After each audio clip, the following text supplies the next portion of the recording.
भारतीय सरकार के लगातार इग्नोर करने के बाद सऊदी अरब अब लाइन पर आ गया है। रेफरेंस के लिए आपकी स्क्रीन के ऊपर मार्च महीने के द इकोनॉमिक टाइम्स के आर्टिकल का स्क्रीनशॉट है, जिसके मुताबिक भारत सऊदी अरब से खरीदे जाने वाले क्रूड ऑयल में भारी कटौती करेगा क्योंकि ओपेक देशों ने भारत की डिमांड मानने से मना कर दिया है। एक्चुअल में हुआ क्या था कि कोविड-19 के खत्म होने के बाद मिडिल ईस्ट की ऑयल प्रोड्यूसिंग कंट्रीज के संगठन ओपेक ने आपस में मीटिंग की और जो कोविड-19 के लॉकडाउन के दौरान उनको लॉस हुआ था उसको रिकवर करने के लिए एक जुगाड़ लगाने के ऊपर सहमति बनी। जुगाड़ ये था कि क्रूड ऑयल की प्रोडक्शन को ही कम कर देंगे ताकि ज्यादा डिमांड हो और प्राइसेस ज्यादा बने रहें। कोविड-19 के कारण जो दुनिया भर में इकोनॉमिक क्राइसिस आया था, हाई क्रूड ऑयल के प्राइसेस और रशिया यूक्रेन युद्ध के कारण वो और भी डीप होते जा रहा था।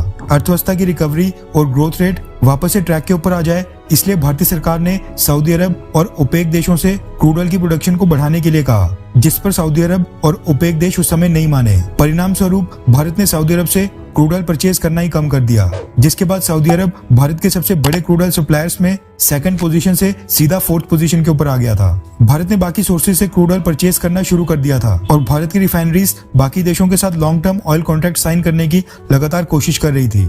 रशिया के साथ भी हमारी नेगोशिएशन चल रही हैं। ऐसा नहीं कि भारत को सिर्फ रशिया डिस्काउंट दे रहा था। इराक, जो भारत का सबसे बड़ा क्रूड ऑयल सप्लायर है, वो भी भारत को क्रूड ऑयल के इंटरनेशनल प्राइस के ऊपर डिस्काउंट ऑफर कर रहा था। भारत दुनिया का तीसरा सबसे बड़ा क्रूड ऑयल बायर है और हमारी कंजप्शन हर साल लगातार बढ़ती जा रही है। लास्ट ईयर भी हमने 119 बिलियन डॉलर्स का क्रूड ऑयल परचेज किया था। ऐसे में भारत पूरी तरह से सऊदी अरब के हाथ से ना निकल जाए, सऊदी अरब ने भारत के लिए एक बड़ा कदम उठाया है। रेफरेंस के लिए आपकी स्क्रीन के ऊपर द इकोनॉमिक टाइम्स के आर्टिकल का स्क्रीनशॉट है, जिसके मुताबिक इंडिया ने रशिया से खरीदे जाने वाले क्रूड ऑयल में बड़ा कट किया है और अब सऊदी अरब से सस्ता क्रूड ऑयल परचेज किया जा रहा है। दरअसल भारत ने जुलाई महीने में जून महीने के मुकाबले रशिया से 7.3% कम क्रूड ऑयल परचेज किया है। ये पिछले 5 महीने में पहली बार हो रहा है जब भारत ने रशिया से खरीदे जाने वाले क्रूड ऑयल में कटौती की है, वरना पिछले 5 महीने से हर महीने भारत रशियन ऑयल की क्वांटिटी को लगातार बढ़ाते ही जा रहा था। रिपोर्ट्स के मुताबिक रशिया और इराक की तरह सऊदी अरब ने भी भारत को क्रूड ऑयल के ऊपर डिस्काउंट ऑफर करना शुरू कर दिया है।